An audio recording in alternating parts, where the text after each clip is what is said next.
اگر امپیورٹی آ جائے کسی ایسی چیز پر جو کہ آپ سکویز نہیں کر سکتے، فور ایگزامپل جوتے، زمین گاڑی، ایگزیکٹلی گاڑی کی تو خیر ہے، گاڑی پر نماز تو نہیں پڑھنی نا، ہمارا مسئلہ ابھی نماز ہے، تو گاڑی کی چھت پہ اگر نماز پڑھنی ہو تو ایک الگ مسئلہ ہے. ہاں، یور واچ.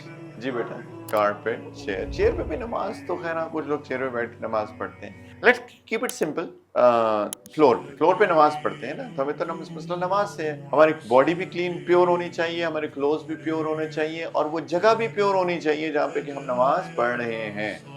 تو اگر فلور پہ امپیورٹی آ گئی تو ہم اس کو کیسے کلین کریں؟ اس کو تو سکویز ہی نہیں کر سکتے.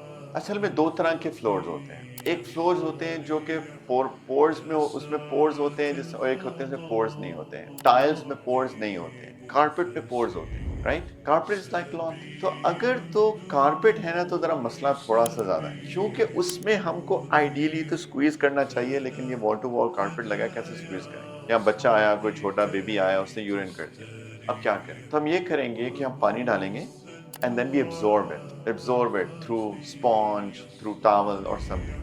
پھر دوبارہ ڈالیں گے second time, absorb it, and the third time and absorb it. Consider it clean, pure, sorry. اور جو جس میں pores نہیں ہوتے, tiles for example, تو اس میں just do it once.